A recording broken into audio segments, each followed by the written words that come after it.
Que lo tengo y todo. A ver. Hola. Hola, ¿qué tal? Hola. Hola. ¿Qué tal? Hola. Hola, buenas tardes. Está entrando Alegría. Ah, muy bien. Pues me dijo que iba a estar. Genial. Sí, me dijo que iba a estar. O sea que está entrando. Está entrando. Y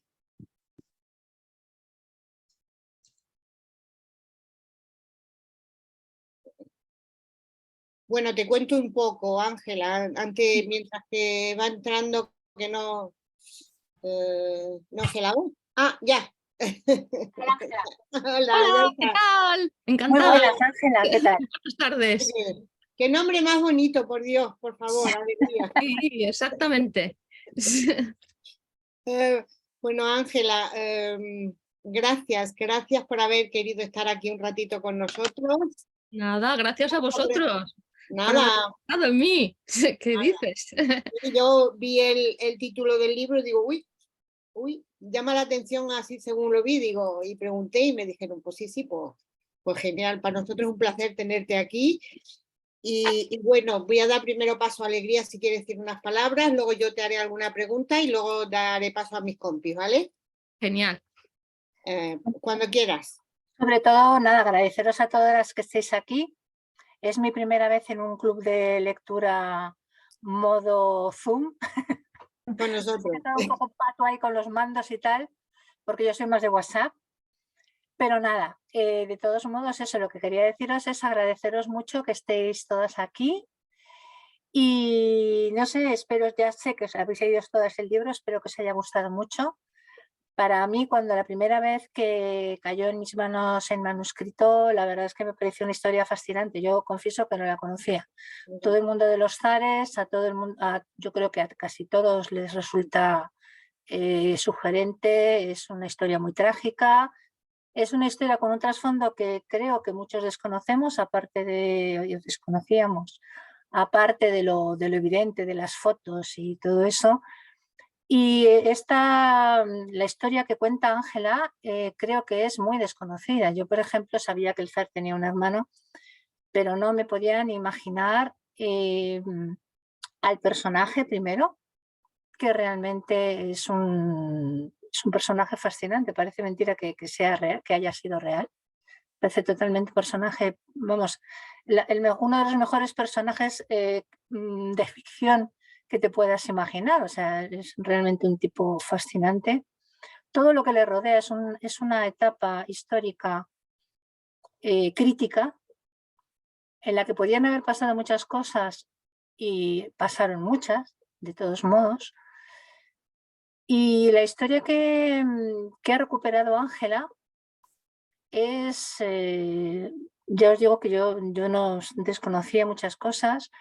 Toda la documentación que ha estado buscando Ángela, que ha recuperado las múltiples voces que aparecen en su texto, que doy fe, que ha recuperado información de las esquinas más inesperadas, de las fuentes más distintas, desde prensa hasta personas que con documentos de primera, fuentes de primera mano. Ha conseguido, yo creo, recuperar y hacer ver eso que parece increíble. O sea, es que ahí tenemos una historia que por una parte es, al confrontarla con lo que realmente pasó, podemos ver todo lo que pudo haber pasado también, ¿no? Yo creo, bueno, espero que, supongo que es que habéis, que en parte habéis compartido esta sensación de pronto ver una ventana, una historia absolutamente desconocida y fascinante, unos personajes allí, porque es que yo creo que al tratarse de una historia tan crítica, en un momento tan trágico al mismo tiempo y tan abierto de expectativas por otro, ahí se confluyeron un montón de cosas que realmente creo que Ángela ha sabido presentárnoslas en una ventana y abrirla para que podamos entrar en ella. No quiero hacer ningún tipo de spoiler, vosotros sabéis que he leído el libro, pero yo creo que ahora cuando habléis con Ángela, yo os diría entrar a saco con ella porque tiene no solamente la información que aparece en el libro, hay mucha más. Y aparte yo creo que Ángela, nosotros teníamos una pequeña broma en la editorial y decíamos, Miguel es el amor platónico de Ángela. Qué bueno. ¿A que sí, Ángela? Sí, teniendo en cuenta, sí, que es un personaje de hace 100 años, pues es un amor desesperado totalmente, ¿no? Pero no, sí, vamos a ver, tendría, como ha dicho muy bien Alegría, muchísimas cosas que decir. Para empezar, yo creo que si hay algo que yo no puedo tener un ángulo nuevo o no puedo dar una lectura diferente, prefiero quedarme callada. Es decir, que cuando me lancé de cabeza a este tema hace años ya, hace 5 años por lo menos, es porque yo creí y haciendo camino me fui dando cuenta de que yo tampoco sabía nada. Y es una lección, son múltiples lecciones, y es una lección sobre todo y fundamentalmente de humildad, porque te da un poco el pulso de lo humilde que tienes que ser para tirar por la borda los prejuicios, para hacer tabula rasa y para afrontar un tema, como decía, desde un ángulo nuevo o un tema que al final resulta totalmente nuevo. Yo soy la primera que confieso mi total ignorancia cuando yo me lancé a esto y todo lo que he ido descubriendo por el camino, que también voy a decir. Al principio yo pensé, bueno, voy a hacer una novela, ¿no? Una novela histórica, pero es que la realidad es tan increíble, es tan fascinante que en realidad la realidad, valga la redundancia, supera totalmente a cualquier ficción, con lo cual yo creo que nos da un montón de lecciones y a mí la primera, y me he enamorado del tema y de este personaje que enterraron en todos los sentidos, histórico y físicamente. Pero soy toda vuestra. Bueno, para empezar, y para los que no te conozcan y luego vean el vídeo, voy a hacerte una pregunta que hace mucho que no hago a ningún autor. ¿Quién es Ángela Rodicio? Bueno, yo hice... Lo que tú quieras, hablar. No, Fíjense, yo me hice un curso de ficción y no ficción y todo eso en una academia en Nueva York hace unos años, y éramos cada uno de su padre y su madre, cada uno era de un punto del mundo, y la primera pregunta que hicieron los profesores ahí para romper el hielo fue ¿por qué tienes ese nombre? El que sea, ¿no? Entonces me recuerda mucho esa pregunta. ¿Quién soy yo? Bueno, pues no sé, como dirían los rusos, pues un chelaviaca, un ser humano que muy curioso. Muy curioso. Bueno, gran amante de los libros, escritora, periodista. Bueno, sí lo hemos visto en tu biografía, pero bueno, para romper un poco el hielo. Sí, no, y además digo que la Wikipedia en mi biografía está mal el nombre y está mal mi fecha de nacimiento, y no lo pienso cambiar porque me hace mucha ilusión.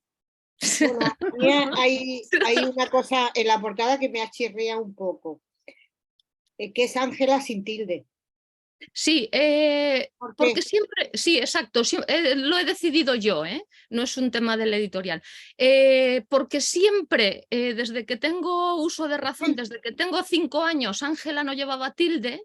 Sí. Y porque como tengo muchos amigos por todo el mundo y no le ponen tilde, es un lío para ellos decirle que tienen que poner una tilde en la de Ángela. Entonces, prefiero que no tenga tilde, me distrae mucho. Y como yo es mi nombre, pues una pequeña decisión. Que he buscado en la RAE y todo, te lo digo porque mi hijo se llama Alex y la mayoría de la gente pone sin tilde y a mí me da mucha rabia. Entonces, bueno, por ahí. Sí. Y bueno, para empezar, ¿por qué? ¿Por qué tú un día decidiste hablar sobre este personaje? ¿Por qué el Faro Olvidado? Bueno, vamos a ver. ¿Tú lo rescataste del olvido? Sí, yo empecé, como decía antes, con mucha humildad y mucha ignorancia, pero hay cosas que me despiertan mi curiosidad, como decía al principio, ¿no? Entonces, en este caso, debo reconocer que tenía ahí como dicen los italianos, en la parte de atrás del cerebro, se me quedó siempre grabado que en los libros de historia, yo, por lo menos los que yo he estudiado, decían el zar Nicolás II abdicó en su hermano y su hermano al día siguiente también abdicó. Siempre se me quedó como, ¿por qué abdicó el hermano, no? ¿Basado en qué? ¿Basándose en qué? Entonces, debo decir que eso se me quedó ahí, como una especie de recordatorio, ¿no? Y después mi última vez, yo cubrí la disolución de la Unión Soviética, fue mi gran trabajo, mi primer gran trabajo para televisión española en los años 88-91. Y después volví en el año 17, que fue mi última vez allí, hace 6 años, para hacer un informe semanal, que es el programa donde yo trabajo, sobre los 100 años, 100 octubre se llama el reportaje. Entonces yo fui allí en octubre y fui allí, cuando digo allí, digo San Petersburgo, y la gente, sobre todo una persona que nos acompañó en aquel rodaje, me decía, ¿por qué habéis venido en octubre? Si en octubre fue un golpe de Estado. Aquí en realidad la revolución la hicieron los políticos en febrero cuando hicieron abdicar al zar, ¿no? Entonces eso ya me dolió mi amor propio, ¿no? Dije yo, caray, me están diciendo que he venido con 6 meses de retraso, ¿no? Y entonces ya me despertó todavía más la curiosidad. Y después, esta persona, esta mujer, me lo dijo frente al Hermitage, al Palacio de Invierno, al lado, a la vuelta de la esquina está la calle Milionaya, con unas mansiones increíbles, porque hace un siglo, a principios del siglo XX, construían ahí sus mansiones al lado del Palacio de Invierno los grandes millonarios, y por eso se llama la calle de los millonarios. Y me dio como el titular, ¿no? Me dijo, mira, en el número 12, en el primer piso, fue donde el hermano del zar renunció y desechó la autocracia y renunció temporalmente a la corona, ¿no? Y entonces, claro, a mí todo aquello se me juntó y dije, bueno, tengo que ver qué es esto, ¿no? En realidad. Y ahí nació toda esa curiosidad y todo ese interés y todo ese trabajo en el libro. Y debo decir que hace 5 años, cuando yo empecé con toda esta historia, cuando contaba a mis amigos, ¿no? Que me decían, ¿en qué estás? Y eso, yo decía, pues estoy investigando porque quiero recrear los primeros días de la Revolución de 1917, de febrero, y me miraban como si estuviera totalmente chiflada, ¿no?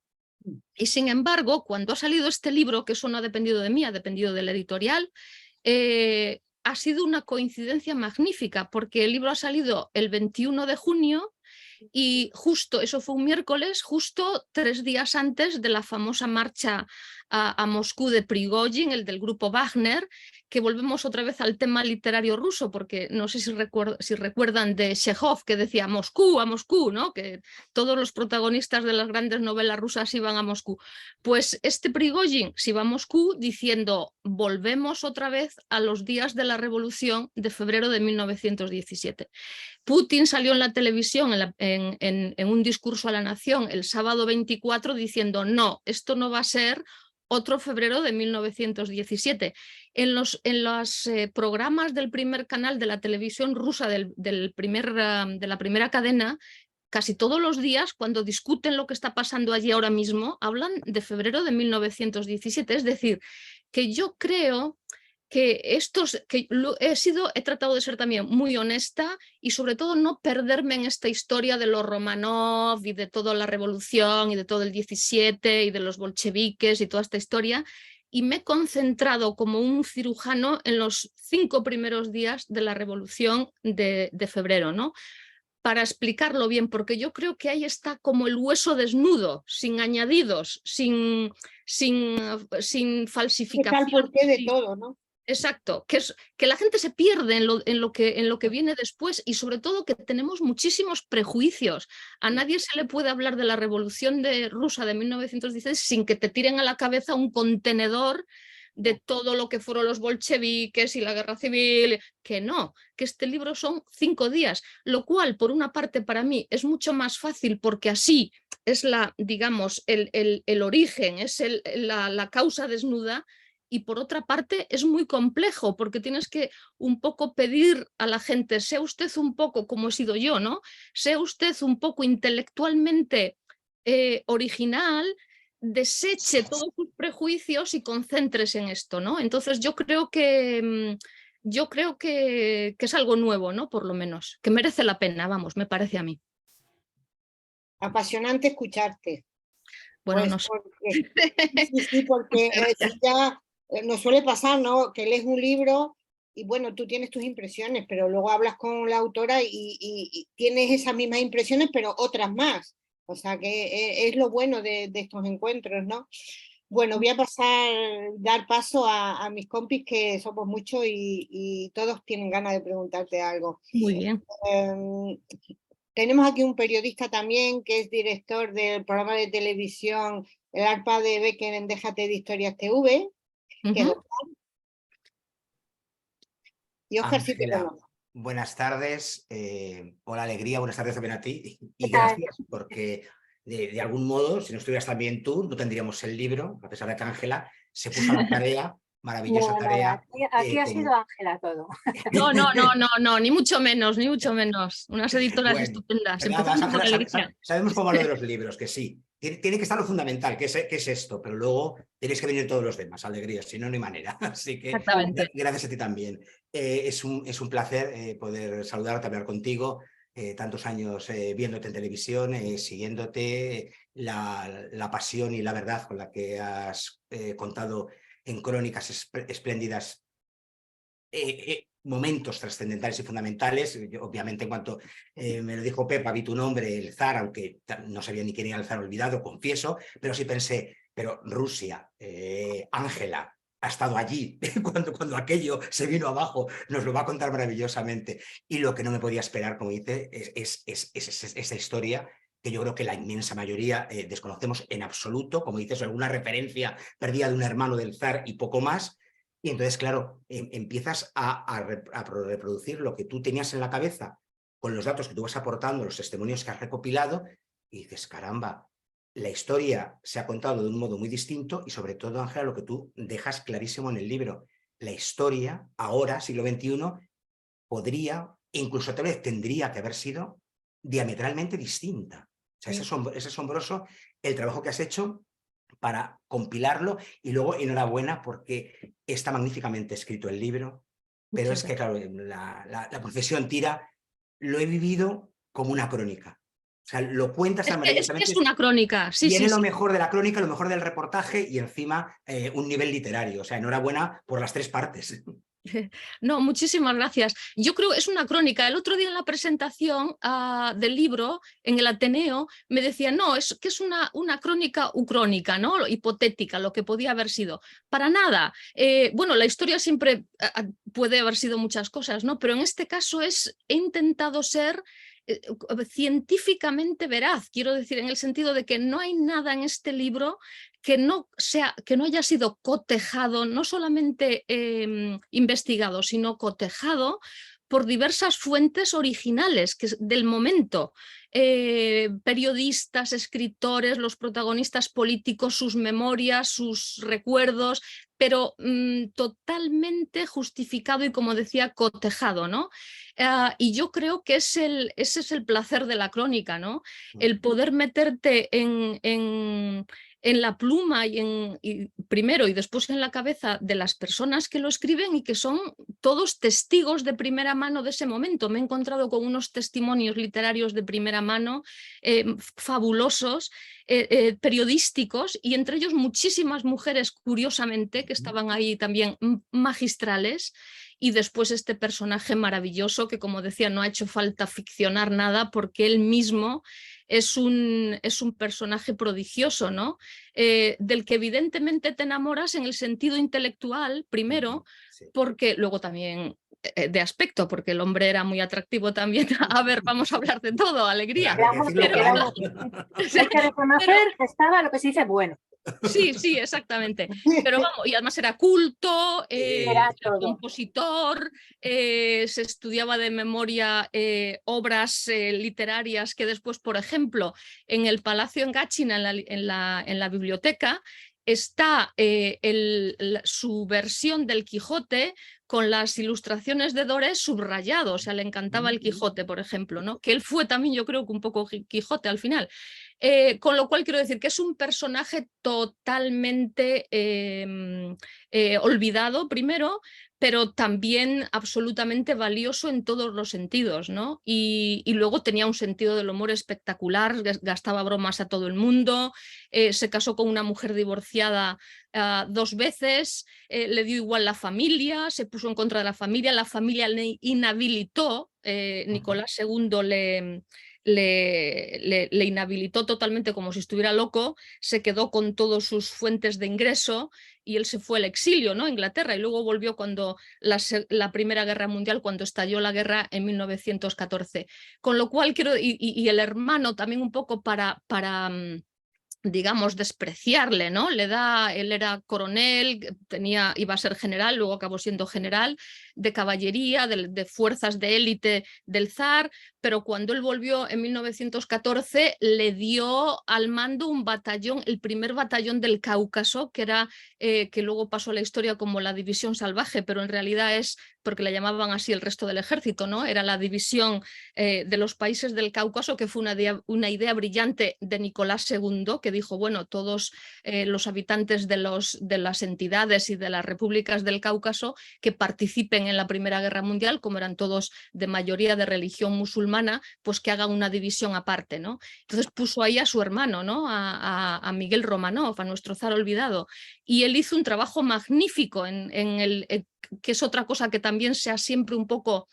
Se ha escrito muchísimo menos en la Primera Guerra Mundial del frente oriental, que era del Cáucaso, y se ha concentrado casi toda la literatura en el frente occidental, que son las trincheras, Verdún, en fin, todas estas historias. Pero el frente del Cáucaso fue increíble. Con lo cual, quiero decir, a medida que he ido avanzando en la investigación de este libro, me he encontrado siempre con horizontes nuevos, digamos, ¿no? Y yo espero que en este libro haya muchos flecos que lleven a la gente a sentir curiosidad por seguir avanzando, ¿no? Y profundizando. Pero no sé si he respondido a la pregunta. Has respondido perfectamente. Porque has demostrado eso, el abanico de voces, o sea, tu honestidad profesional, que se nota como periodista, que los personajes hablen por sí mismos, se expliquen, tú no adjetivas y enfrentas voces. Entonces, en ese sentido, chapó y gracias, por supuesto, como espectador, como lector, por esa honestidad que siempre te caracteriza. Gracias, Ángela. A vosotros. María Jesús. Un poco oscuras aquí, voy a encender alguna luz. A ver, ¿está bien o estoy un poco oscura? No, se te ve bien, ¿eh? No, se ve ¿Así? bien. De momento se te ve bien. Vale, si no me tengo que ausentar unos centímetros para encender. Como quieras, vale. como quieras. Ok. María Jesús. Buenas tardes, Ángela. Buenas tardes. Muchísimas gracias por esta crónica tan maravillosa que has hecho. La verdad es que leyendo tu libro recordé que soy muy amante de los documentales de la 2 y hace unas semanas que yo no estaba muy bien de salud, pues chupaba tele. Y hicieron un documental sobre la familia Romanov y la familia imperial y todo, pero efectivamente no hablaron o hablaron muy de pasada de Miguel. Sí, precisamente por eso, porque era un personaje como muy secundario en principio, ¿no? Por lo que decía antes, porque primero, digamos que los titulares, que eran Nicolás II y la zarina y Alejandra, eran autócratas, su poder era absoluto, venía de Dios. Espera, porque yo es de formación profesional, como trabajo en televisión necesito estar bien iluminada. Un momentito, Sí, le doy aquí luz. Yo no sé si estoy en la sombra también. Ya está. Bueno, espera a ver aquí, que no, ahí va. Vamos a ver, este es un personaje en principio secundario, es decir que, como decía antes, su hermano Nicolás II hereda de su padre, que era Alejandro III, la autocracia rusa, ¿no? Digamos que el último zar, que fue su abuelo, el abuelo de Miguel, que era Alejandro II, llevaba en su bolsillo un borrador de la Constitución cuando fue asesinado en 1881, ¿no? Después de ahí, su hijo, que era Alejandro III, un poco se fue a vivir, en vez de San Petersburgo, se fue a vivir a Gáchina, que está como entre 40 y 50 kilómetros a las afueras de San Petersburgo, para proteger a su familia de esos aspirantes, ¿no? A abrir un poco el régimen, a desechar esa autocracia, ¿no? Alejandro II fue el que acabó con la esclavitud, con los siervos en los años 60 del siglo XIX, y el hijo fue un poco, Alejandro III era un poco un oso muy ruso, que se centró mucho en la administración del Estado, creó y fundó y empezó a construir el ferrocarril, el transiberiano, es decir, que era un hombre como con muchas iniciativas a nivel económico, pero a nivel político era como muy absolutista, aunque también, y eso se ha minusvalorado bastante, fue el zar que algunos le llaman pacifista, porque no entró nunca jamás en ninguna guerra. Cuando en sus cenas y todo eso aparecía Guillermo II, el Kaiser alemán, y se ponía a hablar de armas y de frentes de guerra y todas estas historias, el zar Alejandro III, el padre de Nicolás y de Miguel, le decía: Willy, deja de hacer el derviche, ¿no? Porque deja de dar vueltas. Era un zar pacifista. Cuando llega Nicolás II, hereda esa corona precipitadamente, en el sentido de que su Por padre... el accidente de tren, ¿no? Sí, exacto. No, el accidente de tren fue como un accidente, como se indica ahí.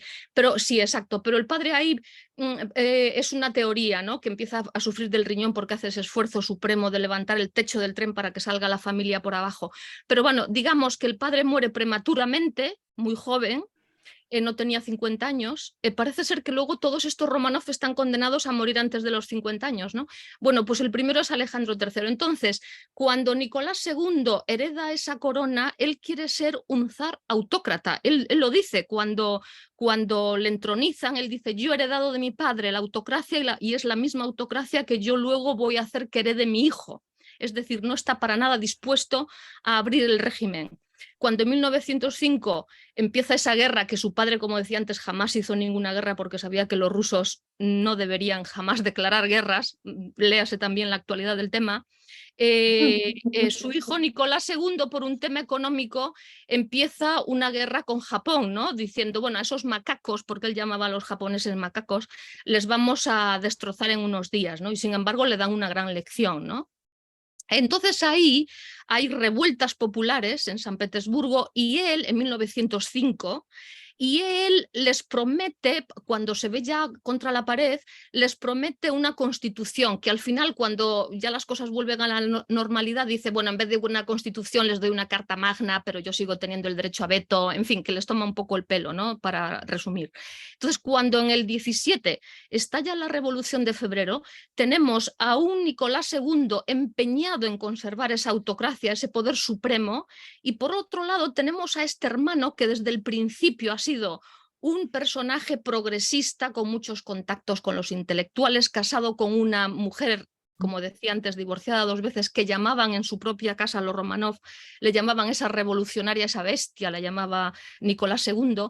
Y luego ya desde antes hay una historia de desencuentros, vamos a llamarlo así, entre este Miguel, que era tan carismático, muy apreciado popularmente, que era un poco el zarevich, es decir, el príncipe heredero, digamos, ¿no? Porque primero Nicolás II tarda muchos años en tener un hijo varón, y después ese hijo varón está enfermo, y además la Alejandra, la zarina, que es una gran culpable, que ha pasado a la historia como una víctima, como lo fue, pero al mismo tiempo fue una gran culpable, se sentía nieta de la reina Victoria, que sabía mucho de política. Cuando en 1915 el zar toma el mando de los ejércitos y se va fuera de San Petersburgo, ella se queda al cargo del gobierno, y es un desastre total los últimos años. Hasta el 17 yo he contado 11 ministros de Interior, no sé cuántos primeros ministros, no sé cuántos ministros de la guerra, es decir, cambiaba ministros como quien cambia de camisa, y al final lo que llega a la gente, lo que traspasa, es que el gobierno es un desastre, que Nicolás II y su mujer no saben lo que están haciendo, que la autocracia ya está caducada, en el frente de guerra, en el frente oriental, todo es también un desastre. Las ofensivas cada vez son más desastrosas, millones de muertos, y al final eso, como se estaba horadando, ¿no? Estaba cayendo en pedazos. Y no debemos olvidar que cuando estalla la revolución de 1917 en febrero, confluyen, según los historiadores, en gran parte rusos fundamentalmente, tres ideas, que son una, la Duma, el Parlamento, están hartos, ya no soportan más a este zar y este gobierno que no les escucha, que no les da cancha, y ya no pueden más. Luego el ejército, que está harto de tantas derrotas y descontrol en primeras líneas como estamos viendo ahora en Ucrania.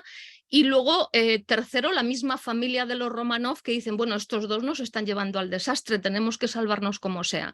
Y yo creo que hay otro elemento fundamental, y es que en marzo de aquel año, un mes después de ese estallido revolucionario, es cuando Estados Unidos entra en la guerra, ¿no? Y entonces ya se hace la gran ofensiva planeada contra los alemanes, que estaba ya en ciernes, ¿no? Con lo cual había que hacer aquella revolución, aquel levantamiento rápido para poder ajustar todo esto, ¿no? Y llevarlas de ganar, todos ellos, los Romanov, los políticos y los militares. Y por eso estalla eso en febrero de 1917. Y por eso yo creo que esos primeros días son fundamentales para dilucidar claramente todo esto, que luego se complica y se confunde. Es apasionante escucharte tanto como leerte, o no sé, ahora ya estoy dividida. Solamente darte las gracias, me ha hecho reflexionar muchísimo sobre los paralelismos de la historia que se van repitiendo, las contraposiciones, la Revolución Francesa, que incluso en una de las crónicas haces... Miguel estaba leyendo sobre la Revolución Francesa aquellos días, y el hermano sobre Julio César y Brutus, sí. Sí, o sea, y las mujeres, una que apoya, tú tienes que ser Pedro el Grande, y la otra tienes que escuchar al pueblo, darle derechos. Son dos mujeres, dos compañeras de viaje que, como bien describes, bueno, gracias a las crónicas, las mujeres rusas eran hechiceras, muy inteligentes, que sabían manipular, y según con quién te casabas, pues de alguna manera el destino de la política de un país podía peligrar. Mil gracias, Ángela, apasionante, y dejo paso a mis compañeros. Gracias a ti. Ana. Hola, Ángela. Hola, buenas. Entre árboles. Bueno, caray, qué bonito. Eso sí que parece que sales del 17. Ya me gustaría estar ahí, que seguro que se está más fresquito que por aquí, pero bueno. Así que un placer inmenso conocerte, de verdad. O sea, te llevo siguiendo desde, somos más o menos coetáneas por edad, te llevo siguiendo desde que estabas en Informe Semanal, los documentales, o sea, y de verdad que te admiro muchísimo, y ha sido un auténtico placer, de verdad, que cayera en mis manos este libro, porque lo he disfrutado, lo que no está en los escritos. Me pasa lo que a ti, Miguel me ha enamorado un poco, me ha parecido... Es mío, mío. Vale, bueno, Ana, vale, venga, te lo chica, dejo. Tranquila.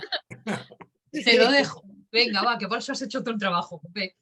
Nada, la verdad que me ha parecido un personaje, como decía una amiga mía, torturoso.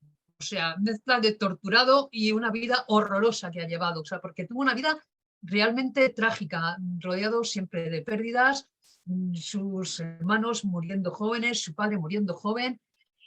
Y yo quería ir a una parte que me llama mucho la atención, la vida sentimental de Miguel, y cómo su madre, María, con perdón de la expresión, le jodió la vida todo lo que pudo y algo más. Nunca le permitió casarse con ninguna de las mujeres que la amó, le intentó casar con quien no amaba. Entonces quiero que nos cuentes todo lo que has descubierto a nivel sentimental. Yo soy una romántica incurable, lo reconozco, y en este caso, la verdad, su vida sentimental me ha parecido también, como bien decías antes, o sea, de cuento. Sí, totalmente. Es increíble. Exactamente. Este hombre era el partidazo de Europa. O sea, no cabe ninguna duda. Yo el otro día, si uno agudiza el ojo, en YouTube como estamos ahora, hay hasta varios vídeos, se le ve en movimiento. Y hay uno buenísimo que es en 1910, él nació en el 78, ¿no? Entonces tenía 32 años ya, ¿no? Si no en 1910, ¿no? Si nació en el Sí. 78, son 22. 22 y Como yo con 40 años. Sí. Exacto, exacto. Bueno, pues en 1910 fue representando al zar al funeral del rey inglés, que era también familiar político suyo, ¿no? Del hijo de la reina Victoria, de Eduardo VII. Entonces, se le ve a él, a Miguel, caminando detrás de Francisco Fernando, que fue representando el archiduque, que fue en representación de Francisco José, ¿no? Que ya era muy mayor entonces. Entonces tú ves a este pavo real que era el archiduque Francisco Fernando, ¿no? Que va ahí gordo, medio bajo, yo creo que debía ser, con esos penachones ahí.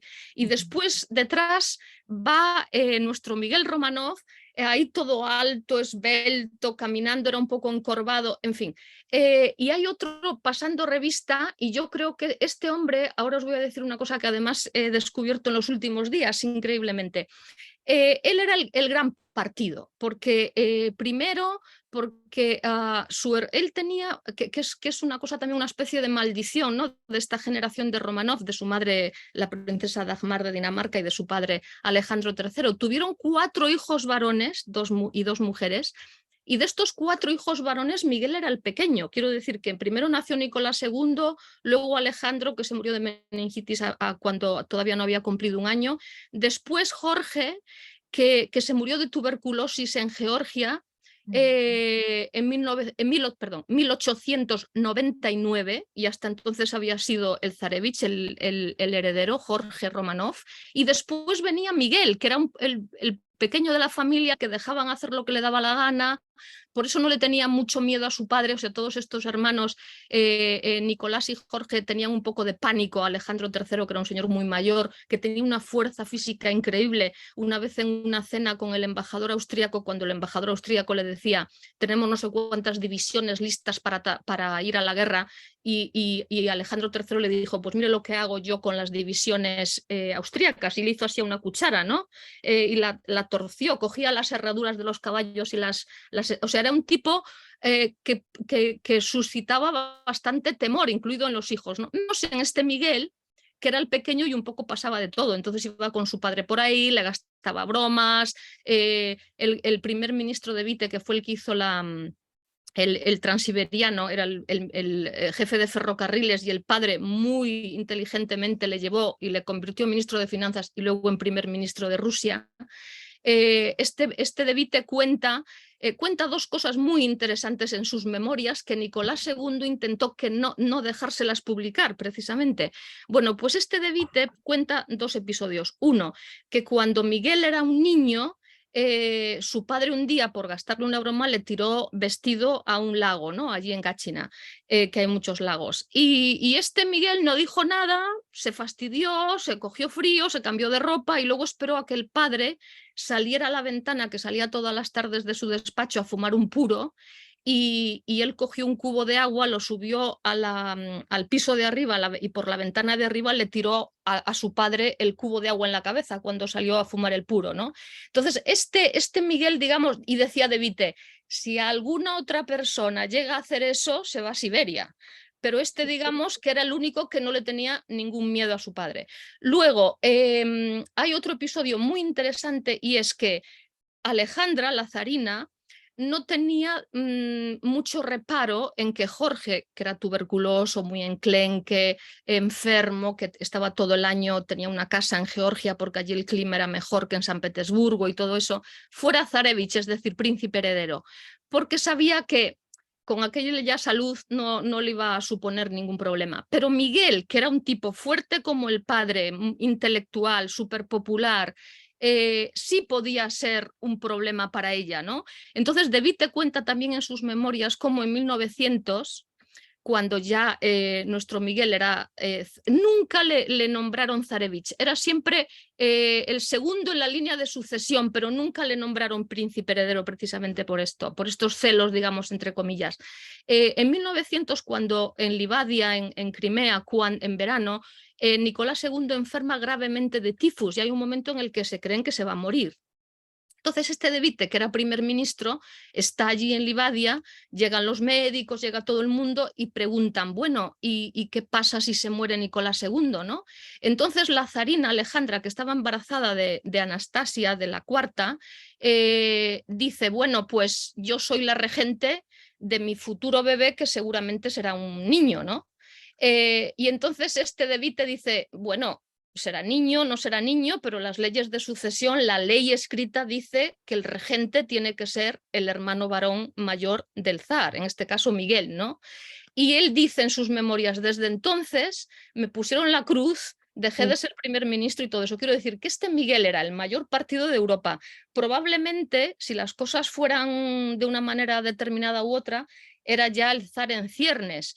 Pero él se enamoraba siempre pues, de las que le gustaban, no de las con las que debía casarse, ¿no? Entonces tuvo varias novias y una de ellas era Dina, una historia muy bonita, que era la dama de compañía de su hermana Olga, la pequeña. En fin, tuvo varios amoríos de estos porque de su generación, la verdad, tampoco había demasiadas princesas por ahí. Y al final se enamoró perdidamente de Natasha Brasov, que es en aquel momento Seremetieva, que era una divorciada 2 veces, como Wallis Simpson. Este es que se adelanta todo. Y al final, pues acaba casándose y en sus diarios y en sus cartas es un gran amor. Por eso digo yo que en este libro no hacía falta tirarse a la novela, porque es que es todo, las cartas son deliciosas, hay de todo. Luego ella es inteligente, es muy guapa, tiene muchísima clase, las descripciones que hacen de ella son increíbles. Y luego hay otro episodio muy divertido, que es que ya en plena Primera Guerra Mundial, Miguel y ella van a la tienda Kodak en San Petersburgo y se hacen unas fotos estupendas. Y el propietario de la tienda las pone en el escaparate, las fotos de Miguel vestido con su uniforme caucásico de la División Salvaje y ella toda elegante. Y al día siguiente la zarina Alejandra manda a la policía que saque esas fotos del escaparate y ellos en sus diarios y en sus cartas dicen, pero ¿cómo se ha atrevido esta mujer a tanto? ¿no? Quiero decir que era la comidilla de San Petersburgo, ¿no?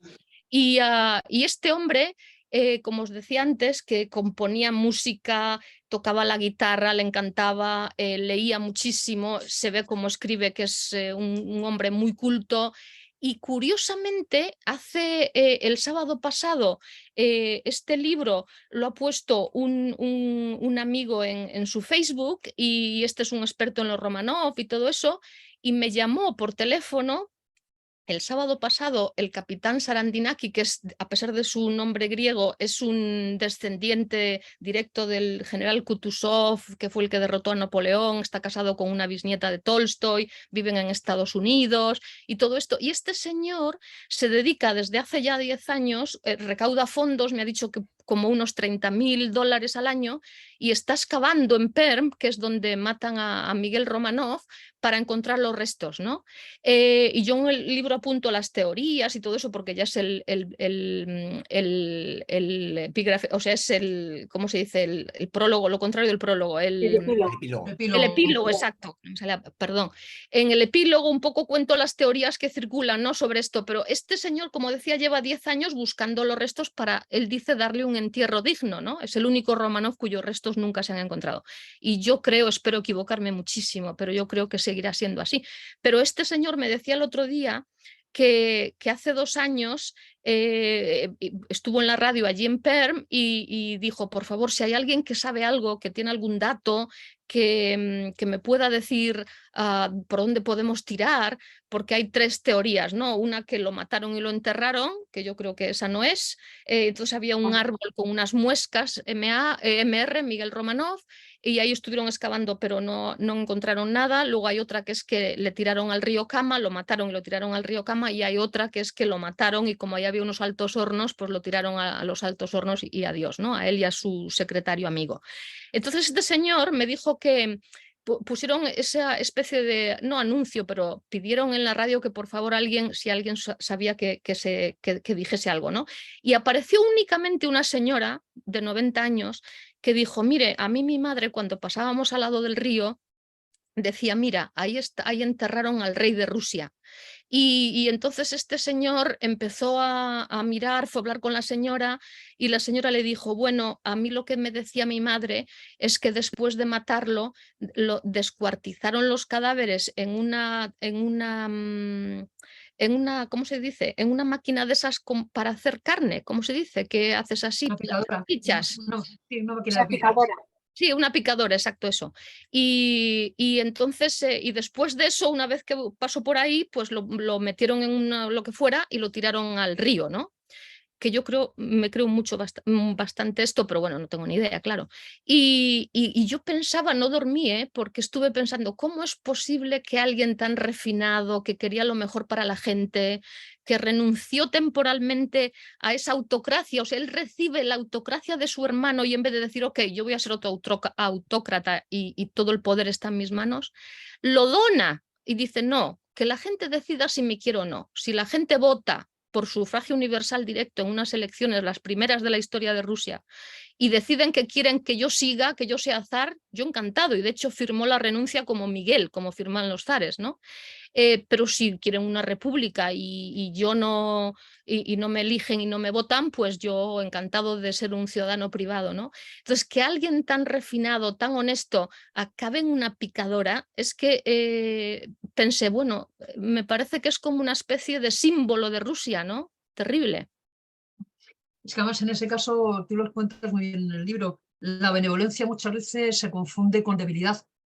Y yo creo que fue... el que pasa a mano la renuncia temporal, que era un gran jurista del momento, hijo de un ministro de Justicia de Alejandro III, que es el padre de Nabokov, del escritor, él en sus memorias lo dicen es que en aquel momento haría falta tal vez un Napoleón, ¿no? Que saliera a la calle para pegar tiros y a imponerse, ¿no?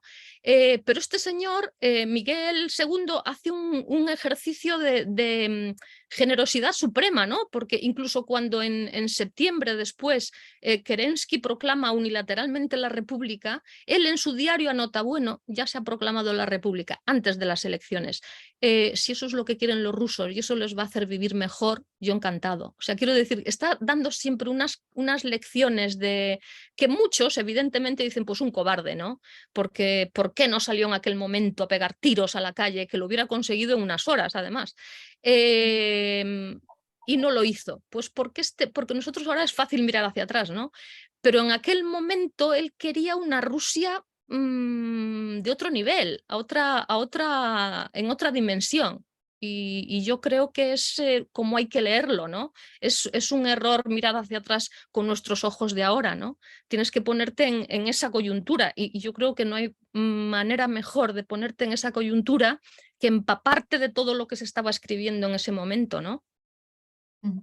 Pues nada, Ángela, de verdad, un personaje fascinante. Muchísimas gracias por redescubrirnoslo, por darle voz y vida y para tenerlo siempre presente. Gracias, Ángela. Muchas gracias. Sí, la historia es así, yo creo que te da una lección, ¿no? De cómo tienes que escarbar y no creértelo, no quedarte en la superficie, ¿no? Porque esto solo es un ejemplo, imaginémonos todos los que hay por ahí, ¿no? ¿Cuánta gente quiso cambiar el mundo siendo generoso y fue tergiversado y al final todo fue peor, ¿no? Sí. Además fueron una familia maldita, todos. O sea, la saga de los Romanov. Bueno, yo creo que en este caso él no lo fue, no fue para nada maldito. Y yo creo que sí tuvo una vida trágica en el sentido de que hubo muchas desgracias y pasaron hubo muchos episodios dramáticos, ¿no? También de aquellos tiempos. Pero yo creo que este personaje, además, por su sentido del humor, porque era como un poco el bromista de la familia. Hay fotos de él increíbles donde se lo está pasando en grande, ¿no? Y cuando cuenta en sus diarios como, por ejemplo, que estaban en el frente, ¿no? Y en los Cárpatos y cómo compartía habitación con otros dos sueños y una noche se acuesta, pero apaga las velas, las luces y coloca como hilos y lanas por toda la habitación, conectando sillas, mesas y todo eso, y cuando entra su compañero de habitación por la noche que había estado de guardia se le va cayendo todo, ¿no? Porque se va moviendo de noche sin ver nada y va tocando todos los hilos, ¿no? Entonces primero se cae la lámpara, luego se cae la silla, luego se le cae la cama, y o sea, quiero decir que era un tipo muy vital, muy divertido y con un sentido muy peculiar y muy particular, ya digo, y estuvo hasta el final con un profesor de guitarra, se iba al cine, que en aquella época los cines era, pues eso, irte a una sala o algo y ponían una película o lo que fuera en blanco y negro con un pianista, ¿no? Allí. Bueno, pues él va a los cines ahí en Gáchina, se mezcla con todo el mundo, luego en el diario apunta la película que fue a ver, lo que le parece, en fin, yo creo que no fue, al final él veía, intuía, como era muy sensible, intuía todo lo que iba a pasar, y de hecho en su diario se vuelve muy pesimista, ¿no? Y le escribe una carta a Nicolás II, a su hermano, diciéndole: estamos sentados en un volcán que amenaza las instituciones, la historia, la dinastía, haz algo. Y el hermano no hace nada, ¿no? O sea, lo ve venir. Y pues sí, yo creo que es un personaje fascinante, y al final yo estoy convencida, esto sí que no tengo ninguna prueba y es una idea mía, pero cuando su cuñado Matveev, que es cuñado de Natalia, de la mujer, había estado casado con una hermana de ella, ¿no? Y es su abogado personal, y está todos esos días en la Milionaya 12, esos 5 días, y al final este Matveev, cuando tú te vas al exilio, te llevas pues lo poco que puedes meter en los bolsillos y unas maletas, digo yo, ¿no? Y este hombre se lleva las notas de esos días, de a quién vio, a quién no vio, quién fue a verle, por qué hizo lo que hizo, y las saca de Rusia, se lleva todas esas notas y las acaba dejando a buen recaudo en Estados Unidos, en la Universidad de Columbia, ¿no? Y yo estoy hasta convencida de que fue Miguel el que le dijo: llévate estos papelitos porque al final vete tú a saber lo que van a decir de estos días, ¿no? Todo el mundo va a jugar, los políticos se van a salvar el pellejo, los diplomáticos occidentales van a hacer sus intereses. Llévate estas notas, porque con estas notas en un futuro pues se podrá ver qué pasó de verdad aquí aquellos días, ¿no? Estos días. Y aquellos días son los que yo he intentado recrear en este libro. Muchas gracias. A ti. Fernando. Hola Ángela, buenas tardes. Hola, buenas tardes. Un placer. Lo mío. Y más como historiador, porque siempre lo digo, ¿no? Cuando uno estudia historia, en la carrera te enseñan más o menos los conceptos generales, pero no se profundiza. Y entonces Fernando, espera un momento.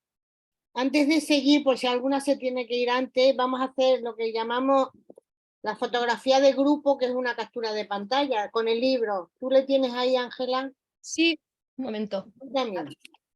Aquí lo tengo. El librito. ¡Ah, viva! Nuestros zares. Ya está. Sigue, Fer. te decía, Ángela, que cuando estudiaba historia en la carrera, pues aprendes los conceptos generales, aprendes pues diversas situaciones y escenas de la historia, pero no se profundiza, no se conocen a personajes como este, ¿no?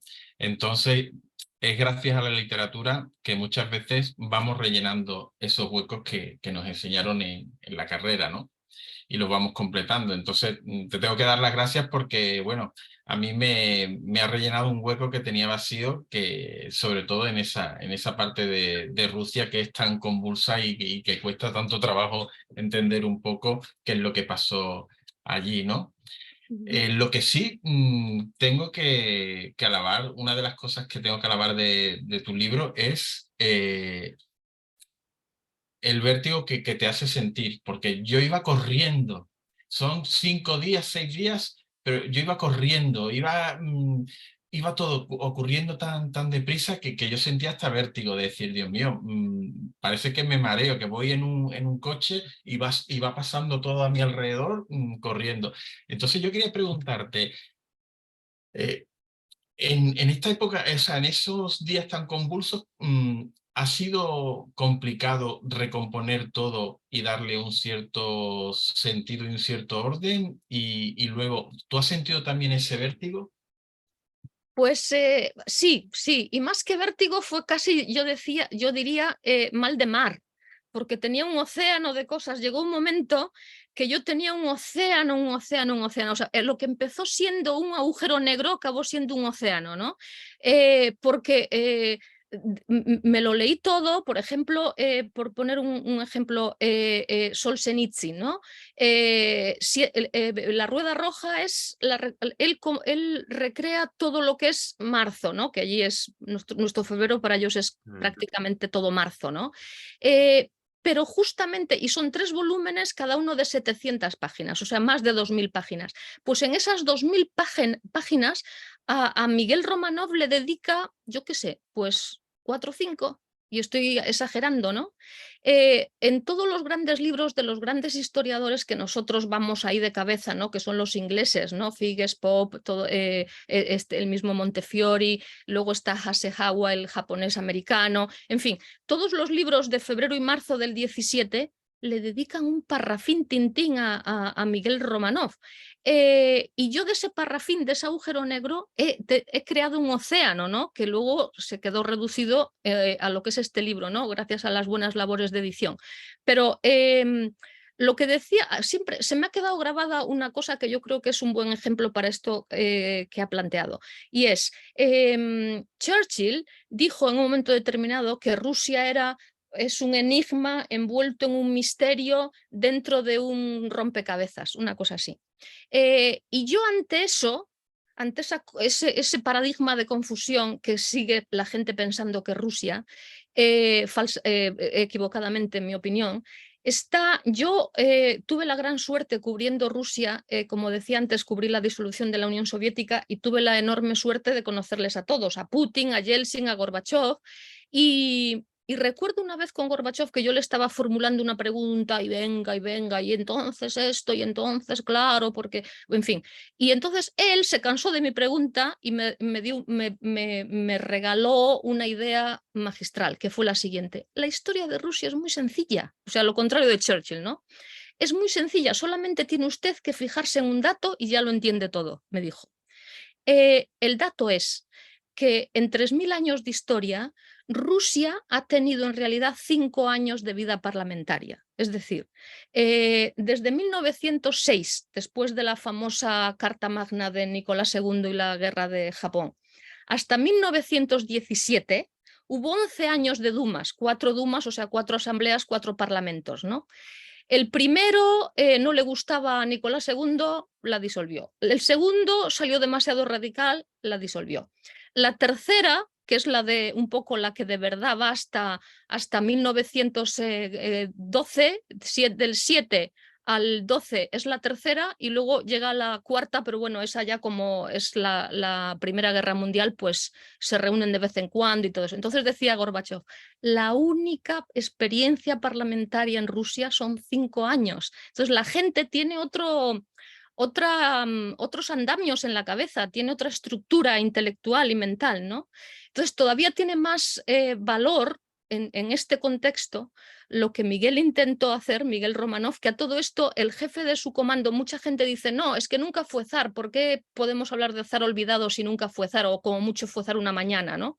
Pero no, el comando que le mata en Perm, el jefe del comando escribe luego Filosofía de un asesinato, se llama el asunto, y un montón de páginas justificando el asesinato, y le llama todo el rato Miguel II. Miguel II había que matarle porque se iba a convertir en una bandera del ejército blanco, había que matar a Miguel II todo el rato, ¿no?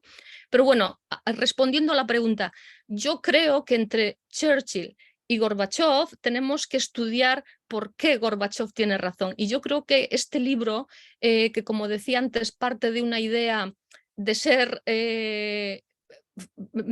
veraz, ¿no? Y fehaciente y honesto y descubrir otro ángulo, ¿no? Totalmente distinto, con el cual yo creo que se entiende perfectamente por qué los bolcheviques luego matan a todo el mundo, porque las elecciones que sí se celebraron en diciembre de 1917 y las perdieron los bolcheviques, las hunden, nadie quiere volver a hablar de eso, cómo la Asamblea Constituyente que se reúne en enero solo están desde las 5 de la tarde hasta las 4 de la mañana del día siguiente reunidos, luego Lenin la disuelve a tiros, cómo esa Asamblea Constituyente da pie a un foco que se va a Samara y se pasa toda la guerra civil intentando recrear otra vez eso, y por qué matan a este hombre y es el único que no se encuentra. Yo creo que es una lección, una moraleja, un desafío para tantas otras cosas. Yo creo que la historia hay que revisitarla, hay que estudiarla y hay que hacer muchas veces revisión total porque se nos ha contado mal con todos los intereses del caso, como es en esta ocasión.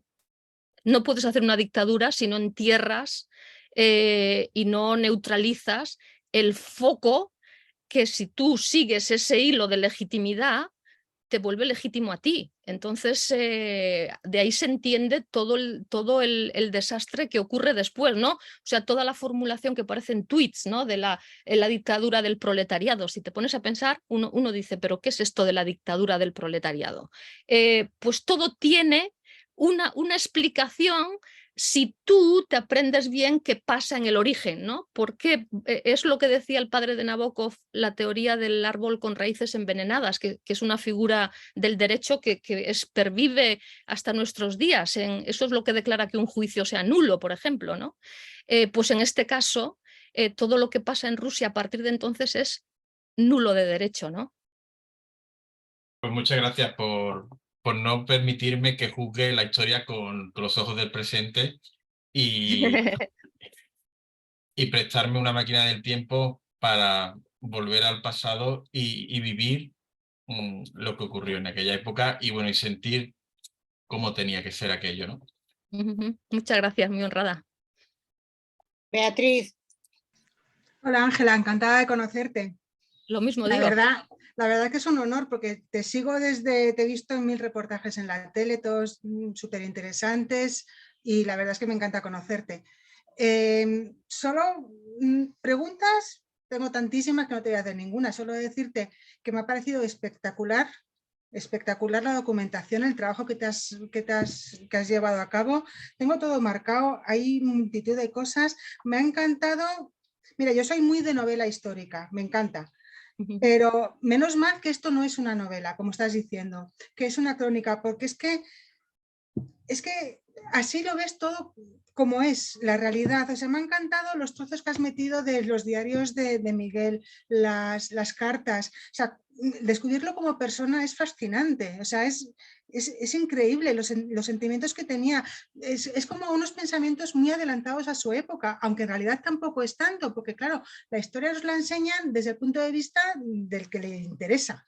Entonces, por eso es tan importante leer estos libros y encontrarte estos libros, porque es que es fundamental leer la historia y o sea, me encantaría que todo el mundo lo leyera, que todo el mundo entendiera que no puedes ver con prejuicios absolutamente nada. Tienes que entenderlo desde el punto de vista de aquella época, con los ojos de aquella época y sobre todo no tener miedo a leer determinadas cosas porque no pasa nada porque te interesa la vida de los zares. No eres menos o no eres más radical o más elitista porque te interesa la vida de eso. Es importantísimo saber, conocer y entender bien la historia. Y este es un ejemplo fascinante. Esto mis hijas se lo van a leer. O sea, se lo voy a dar. Espero que no lo tiren a la cabeza. No. Mi hija Lucia, en cuanto se lo enseñé, porque nos tuvimos que leer juntas los dos Chivago para que tuviera que hacer un trabajo en la universidad y la verdad es que no le gustó mucho y yo la entiendo porque es un libro francamente pesado y cuando le dije, mira lo que tengo, cuando lo ha visto dice, mamá, esto me lo leo, digo, claro que sí que lo tienes que leer y la otra también se lo va a leer porque a mis hijas les enseño mucho esto, que lean mucho y que contrasten. Y nada, solo eso, que gracias por escribir este libro porque es que me parece fundamental. Y me ha encantado porque yo tampoco conocía mucho de la vida de Miguel y estoy enamorada también, lo siento mucho, sin que me haga mi marido. Muchísimas gracias. Yo creo que es fundamental lo de la tabula rasa, hacer como bueno, me voy a quitar de en medio todo lo que tengo por ahí y me voy a lanzar. Y además recuerdo ahora, una vez hace ya años en Berlín, me fui a hacer una entrevista a Steven Spielberg, que estrenaba una película que era El puente de los espías. Y me fui a entrevistarle. Y entonces me dijo una cosa que luego al final, cuando salí de la entrevista, le dije a mis compañeros de Madrid, ala, es que yo siempre he pensado esto, pero ahora que lo ha dicho Steven Spielberg, pues ya puedo decir, mira, me lo ha dicho este hombre, ¿no? Que todo el mundo lo conoce y saben quién es. Él dijo, cuando yo voy a hacer una película sobre un tema, no veo absolutamente nada de lo que se ha hecho sobre ese tema, porque no quiero que me determine nada. Y yo hago lo mismo. Yo cuando hago un reportaje en televisión, el que sea, me da igual lo que otros hayan hecho de eso. Yo necesito, claro, luego es mucho más, te lleva mucho más tiempo, requiere mucho más de todo, porque hacer tabula rasa es muy bonito decirlo, pero luego es como que no sabes absolutamente nada de nada. O peor, que te crees que sabes algo y luego resulta que te determina y te machaca, ¿no? Entonces, en este caso ha sido así. Yo había leído también, empezando por lo de la Revolución de Octubre, que creía que era una revolución y que era la revolución. Pues no, es todo totalmente equivocado. Entonces yo creo que esto es un ejemplo de cómo hay que escarbar y sobre todo el placer de descubrir. Y en este caso hay otro tema muy importante, muy importante, y es que ha habido dos épocas globales en la historia de la humanidad. La última ha sido la nuestra antes del COVID, que había como 1.500 millones de personas dando vueltas por el mundo. Ahora estamos otra vez volviendo un poco a lo mismo, pero bueno, pero ahora solamente digamos que tienen acceso más la gente con medios, ¿no? Hasta el COVID estaban los vuelos a 10 euros. Había gente que se metía en internet y decía, oye, pues no sé a dónde voy, pero esto cuesta 5 euros, pues me voy el fin de semana, ¿no? Esa época global. Bueno, pues la primera época global fue la anterior a la Primera Guerra Mundial. O sea que estamos hablando de un periodo donde no había pasaportes, es decir, la gente podía ir a donde le daba la gana sin pasaporte. Es verdad que todo era también elitista en el sentido de que las clases sociales estaban muy marcadas, pero era una época muy global y en aquel momento San Petersburgo era como lo que nosotros luego después nos hemos creado la idea de París o Nueva York. Era una ciudad totalmente cosmopolita con la época, lo que nosotros llamamos nuestro siglo de oro, ellos lo llaman la edad de plata, ¿no? Donde se inventa el montaje del cine, por no decir el cine, se inventa la nueva manera de hacer teatro, o sea, Stanislavski, Meyerhold, de método de actores, la poesía de Akhmatova, de Bloch, el periodismo, hacían un periodismo increíble, con personajes alucinantes como una mujer que firmaba como Tefi, que hizo una obra de teatro en 1907 que se llamaba La cuestión feminista y fue un éxito, todo el mundo iba a verla. Y era una periodista humorística, sarcástica, mordaz, cultísima, que la favorita del zar, de Nicolás II y de Lenin. Todo el mundo la leía y se reía con ella. Esta señora que escribe que Alexandra Kollontai, que fue luego la gran mujer de los bolcheviques, la que ocupó un cargo más alto, ¿no? Fue embajadora en Suecia, donde estaba el dinero y muchas otras cosas, dice esta Tefi, por ejemplo, hablando de ella, Alexandra Kollontai, la política más elegante, que se fue a la cárcel y se llevó con ella 13 pares de zapatos, por ejemplo, ¿no? Lo pone, sí.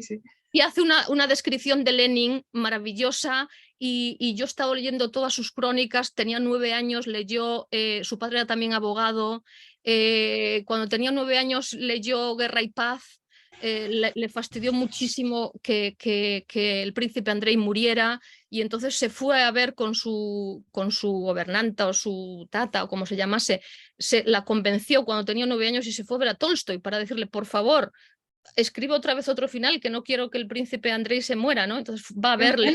Qué bueno, no sabía. Y cuenta toda esa historia, ¿no? Cómo fue, y claro, y cuando llegó allí, vio Tolstoy, muy amablemente salió de su habitación, le dijo a ver qué quieres y todo eso.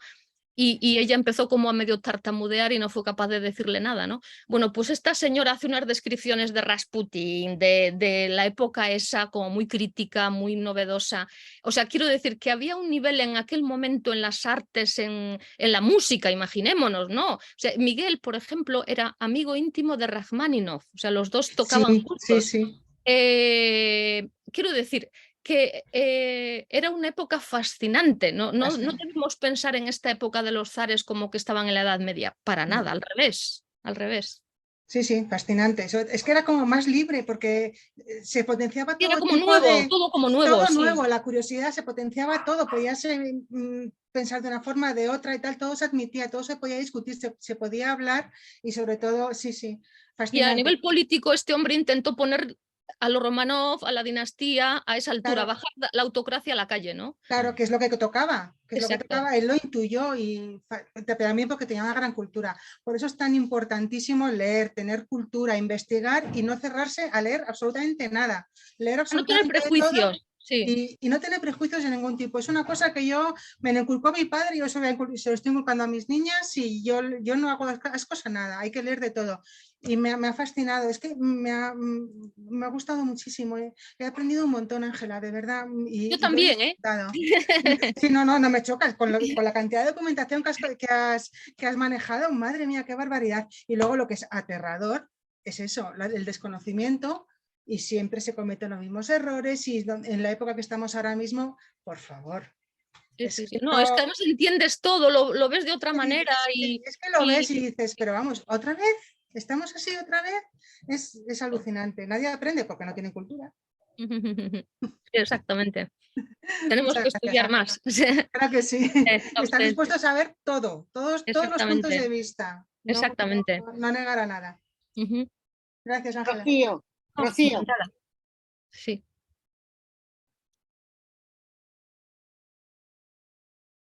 Tienes el micro cerrado, Eso, Rocío. perdonadme.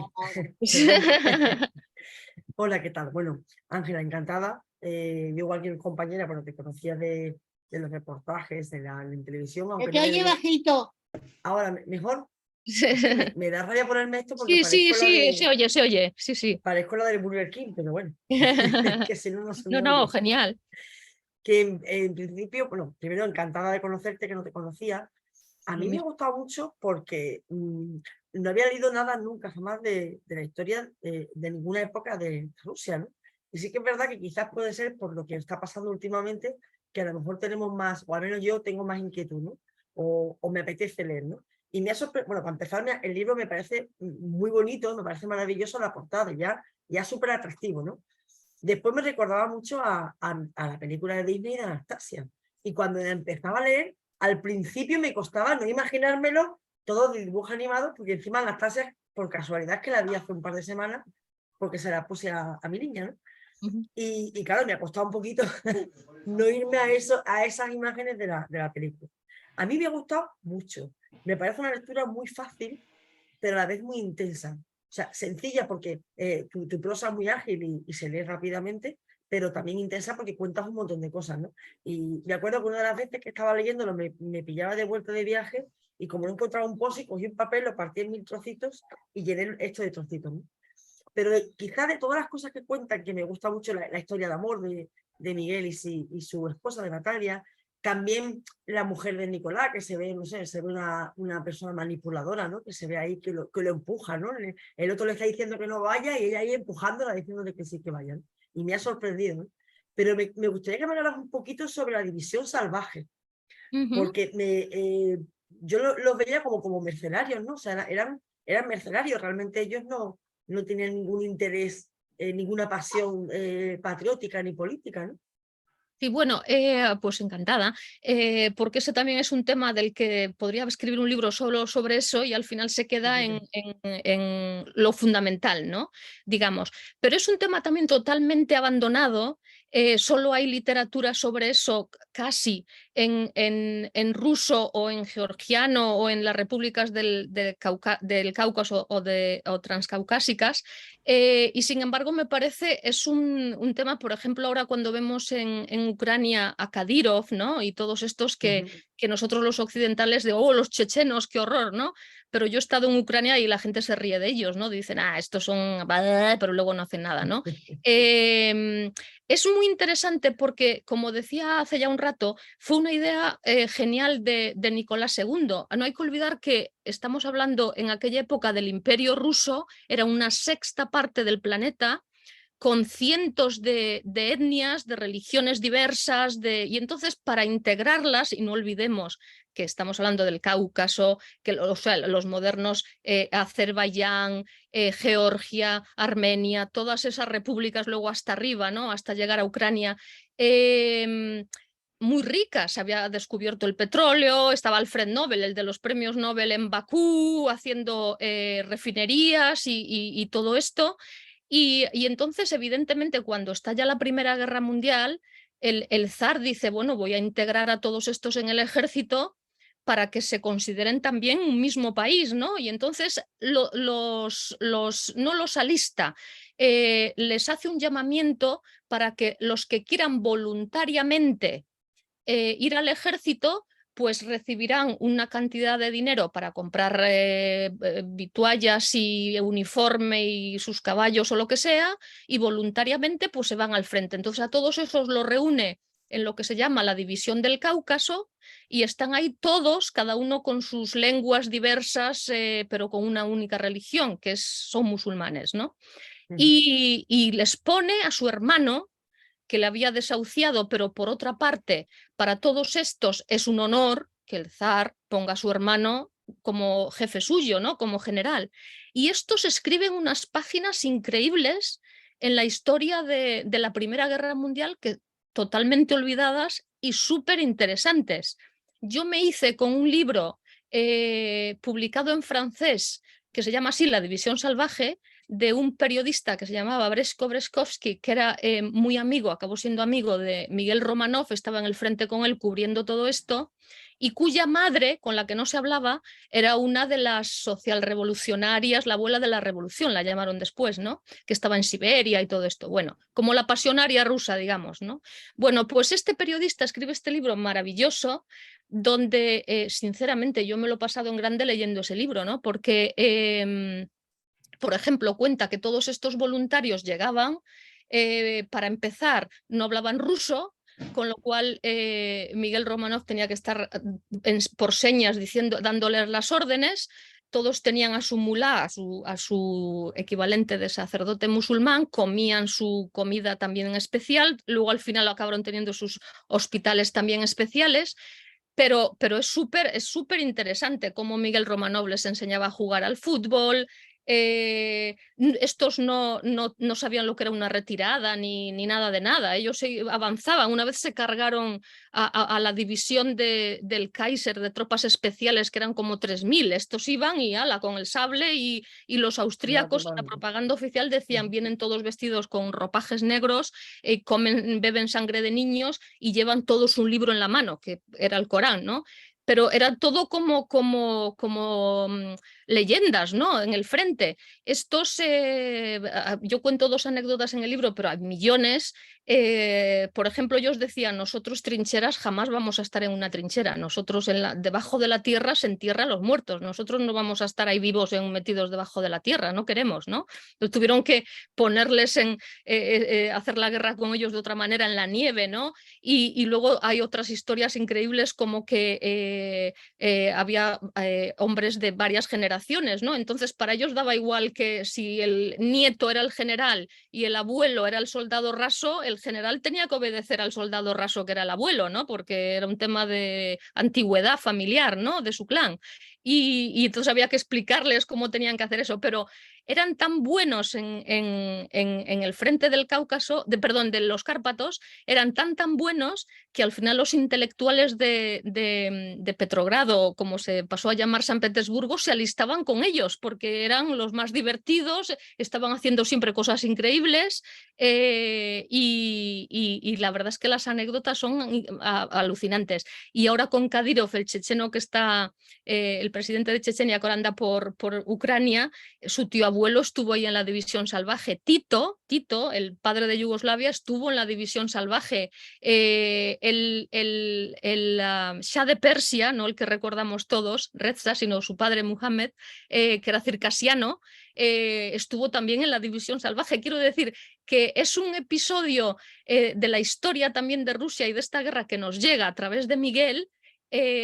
Por ejemplo, Natalia le fastidiaba mucho que este hombre fuera general y estuviera con la División Salvaje vestido con uniformes de fieltro, con la cruz de San Jorge de hierro, o sea, de héroe, ¿no? de guerra, y decía, pero ¿cómo vas vestido con eso? Luego yo tengo otro libro de un periodista norteamericano que estuvo también por allí y dice, era un tipo, de este Miguel, ¿no? Era un tipo que andaba por allí, no se las daba de nada, iba vestido con el uniforme de soldado raso y estaba con estos, como digo, ahí mezclado, ¿no? Con esta gente que a Natalia le fastidiaba mucho que lo hubieran como un poco reducido, ¿no? a estar con esta denominada División Salvaje, pero que escribió páginas del frente oriental maravilloso allí en los Cárpatos, ¿no? Yo creo que es un episodio que yo tampoco conocía para nada y lo descubrí ahí. De hecho, cuando pasa todo esto de la revolución y luego al final cuando ellos, los de la División Salvaje, descubren que se mató, que le han asesinado a Miguel, dice, pero ¿por qué no nos llamó?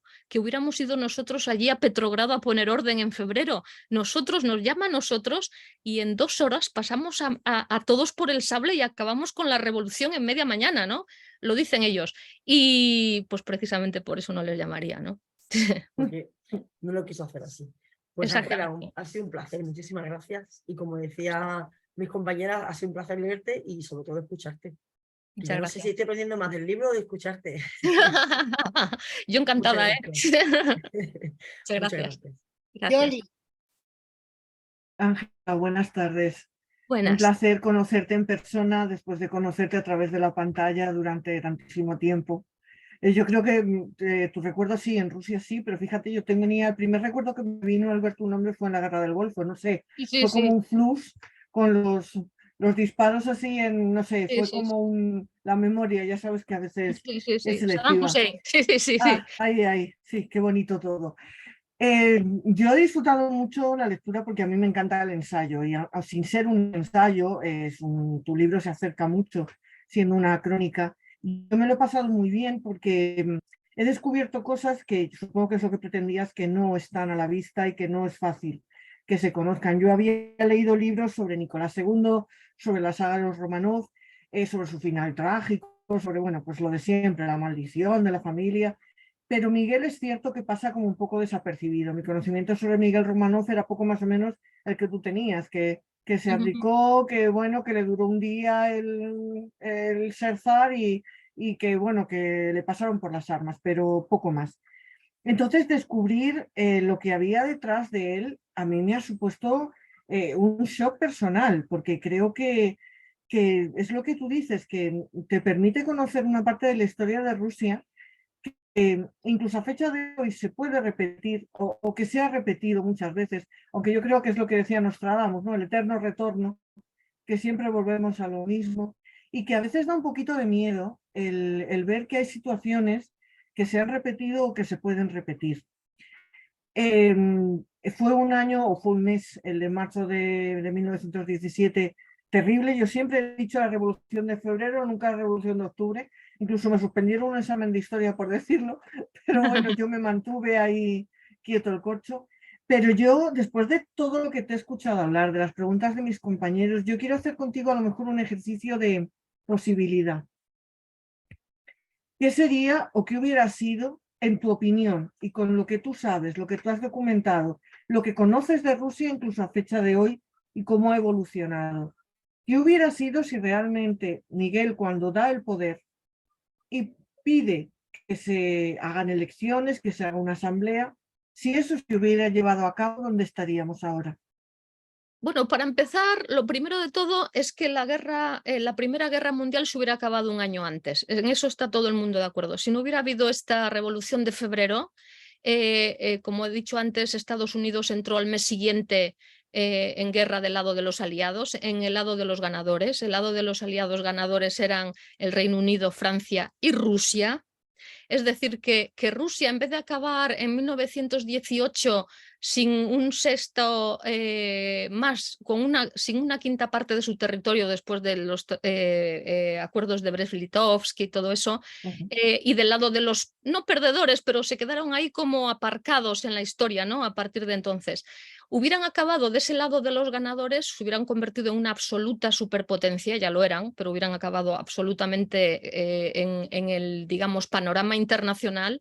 El galardón o el premio o el precio, la factura de Nicolás II era a todos esos millones de muertos de la Primera Guerra Mundial hacerse con los estrechos. No olvidemos que el Imperio ruso siempre tuvo y sigue teniendo, ahora lo que es Rusia, un problema, y es que tú para ser una superpotencia necesitas tener una flota, ¿no? Y una flota con aguas calientes, es decir, que la flota del Imperio ruso sale el Báltico, el Pacífico, el Ártico, son todos mares que se congelan en invierno, ¿no? Con lo cual la flota está pues en puerto, ¿no? Pero por eso precisamente ellos aspiraban a tener luego el control de lo que es el Mar Negro y los estrechos. Incluso Constantinopla era su galardón, ¿no? Diciendo el Imperio Otomano está del lado de los perdedores, nosotros nos hacemos con Constantinopla y salimos al Mediterráneo, ¿no?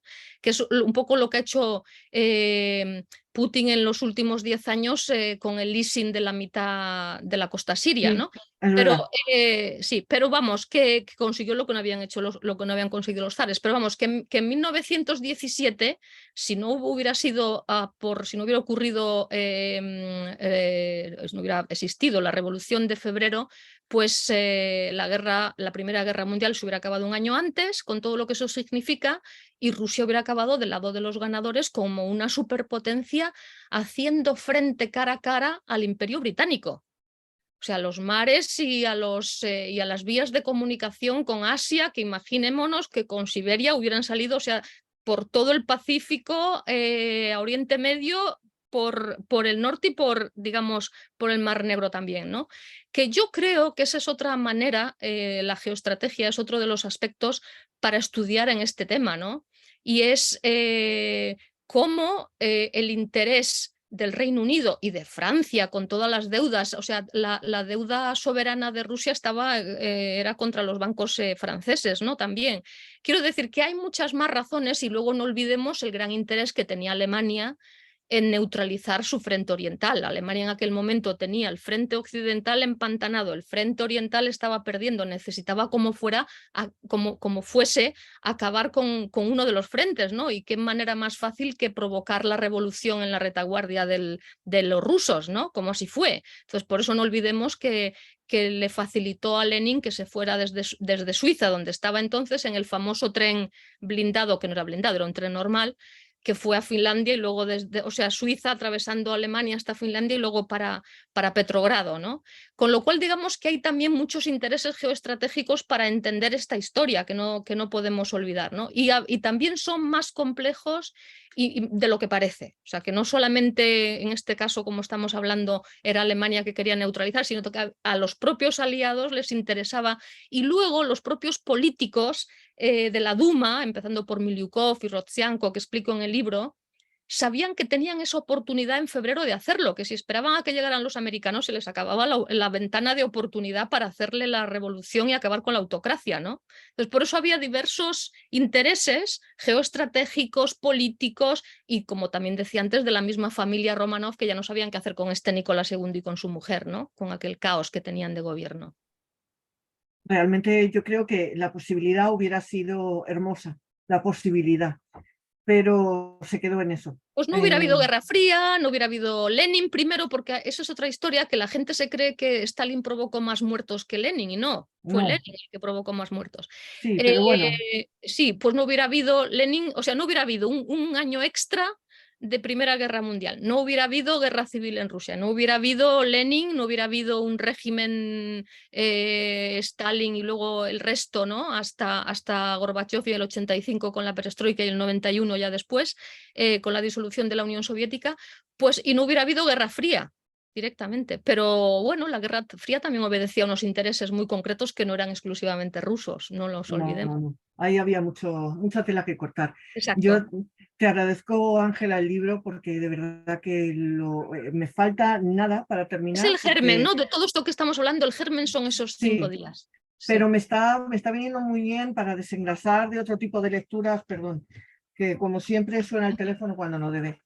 Para otro tipo de lecturas un poco más, digamos, que te exigen como más meterte en la ficción, yo creo que es como lavarte un poco, ¿no? Y ir realmente a los hechos, a lo que pasó y sobre todo descubrir cosas nuevas, a mí me encanta. Así que es como un documental de National Geographic, pero así, a lo bruto y no, en papel. Y yo creo además que un poco la moraleja es tan actual, ¿no? Porque uno descubre que cuando Rusia entra en una guerra y le va mal porque por este descontrol total de ejércitos, ¿no? Que como se está viendo ahora en Ucrania, al final estalla una revolución en la retaguardia, ¿no? Como hemos visto con Prigozhin o lo que pueda venir todavía, ¿no? Entonces es que no escarmientan. Rusia, la revolución dentro de la guerra... Mal. Pues sí, te lo agradezco de verdad, Ángela, y enhorabuena por este trabajazo, por este libro que pienso recomendar y pienso regalar. Sobre todo a las mujeres de mi familia que les encanta el tema, así que nos lo vamos a pasar pipa hablando sobre ello. Muchas gracias. Gracias. Arsen. Hola, Ángela. Hola, buenas. Hola, encantada de conocerte. Yo no te conocía, me habló Pepa y Óscar y ellos me hablaron mucho de ti y yo dije, pues tiene que ser estupendo. Para mí ha sido una grata sorpresa leerlo, ¿vale? Yo soy muy ignorante en todo este tema. No. Vamos, no tiene ninguna pinta tu marco, ¿eh? No, yo soy totalmente ignorante. De hecho, yo cuando lo empecé a leer en un principio, fíjate, a mí se me venía mucho a la cabeza Ana Karenina, porque realmente yo así de temas rusos y tal, lo que más siempre he oído o he leído ha sido Ana Karenina, ¿vale? Me ha encantado mucho. Mira, a mí me ha llamado mucho la atención, y más también en aquellas épocas, porque te pones a pensarlo y más hoy en día que estamos tanto con el feminismo y con tantas cosas, y me llamó mucho la atención además que creaban batallones de mujeres. Además pone otro libro. Y dice los batallones de la muerte y que eran expresamente de mujeres. Además que el lema era vencer o morir. Bueno, es otra, yo me he encontrado, por eso decía antes lo de que no hacía falta aquí novelar nada, porque es que te supera tanto las expectativas con la realidad. Bueno, pues claro. Este es el caso, otro libro que encontré, que me reeditaron y todo eso después de mucho buscar, es la historia real, totalmente real, de una campesina en Siberia, en Tomsk, casada con un hombre que la maltrataba, y esta señora cuando empieza la Primera Guerra Mundial decide que se quiere ir ella también al frente, que por qué van solo los hombres al frente, ¿no? Que ella también quiere ir y luchar por su madre patria, Rusia. Y entonces se va allí en Siberia, se va a ver al jefe del cuartel militar y le dice, oiga, que yo me quiero ir al frente, ¿no? Y entonces el señor le dice, el general le dice, bueno, aquí esto es tan novedoso, es una petición tan alucinante que aquí el único que puede decidir esto es el zar. Entonces vamos a mandarle un telegrama al zar y a Nicolás II y que él decida qué hacer contigo, ¿no? Entonces esta señora que se llama María Bochareva y su diminutivo es Yaska, le mandan, ella no sabe leer ni escribir, entonces el señor le manda un telegrama a Nicolás II y Nicolás II le responde, de hecho ella cuenta cómo está en su casa con su madre ahí en este pueblo de Siberia y llegan 4 o 5 hombres armados de él y dice, oiga, que traemos el telegrama con la respuesta de Nicolás II, que le dice que por supuesto que se vaya al frente, que si quiere ir, entonces empieza a contar, ¿no? Cómo se va a entrenar, la van a formar, cómo las primeras noches no duerme para nada, porque todo el mundo le toma el pelo, esta está en la litera, en la cama, y todo el mundo la quiere violar, tocar, todas esas. Entonces se pasa toda la noche pegando puñetazos, patadas, dice, bueno, la pobre estaba hecha polvo, ¿no? Pero al final se va al frente y cuenta en su libro lo que pasa en el frente. Y yo muchas veces leyendo lo que pasa ahora con todos estos reclutas que se van a Ucrania, es que es un poco lo mismo, el caos, la desorganización, las órdenes mal dadas. Esta mujer se va a tierra de nadie por las noches, una noche rescata como a 40 heridos, porque no hay servicios para rescatar a estos heridos que están ahí chillando y gritando para que les rescaten y nadie va a buscarles. Entonces ella va sola arrastrando, bueno, al final se convierte en una heroína, ¿no? Y al final, después de muchas historias, y el libro continúa contando todo esto, ella crea ese batallón de mujeres, solamente mujeres. Esto ya después de la revolución del 17. Entonces se va a ver a Kerensky, al gobierno provisional, y les dice, yo voy a crear este batallón para ir a luchar al frente, ¿no? Y van mujeres de la alta sociedad, de clase media, de todo tipo de mujeres, se alistan y lo hacen genial, solo que, bueno, a una de estas cuando cuenta que tuvo que degradar a una porque se la encontró debajo de un árbol haciéndolo con uno, ¿no? Entonces dice, cogí a esta y la mandé inmediatamente a su casa, ¿no? Y al final esta mujer cuenta después lo que pasa, conoce a todos los políticos y ya al final del libro, por hacer la cosa breve, porque es un libro que estaría genial traducirlo porque es maravilloso, es una mujer sensible, inteligentísima, se va a ver a Lenin y a Trotsky. Y sí, bueno, la hieren, se va a varios hospitales, bueno, en fin, es una historia muy grande, muy larga. Pero esta mujer, cuando ya con el gobierno provisional y ese batallón nuevo que ella forma se van al frente, y están las feministas inglesas y norteamericanas y periodistas femeninas internacionales de la época cubriendo a esta mujer que se va al frente con su batallón.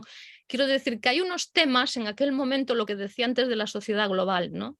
Que no te puedes imaginar. Y luego los encuentras. Luego esta mujer se acaba yendo a Estados Unidos a dar conferencias pidiendo que se apoye a las fuerzas democráticas y tratando de explicar, ¿no? Es un libro fabuloso el que ella dicta, ¿no?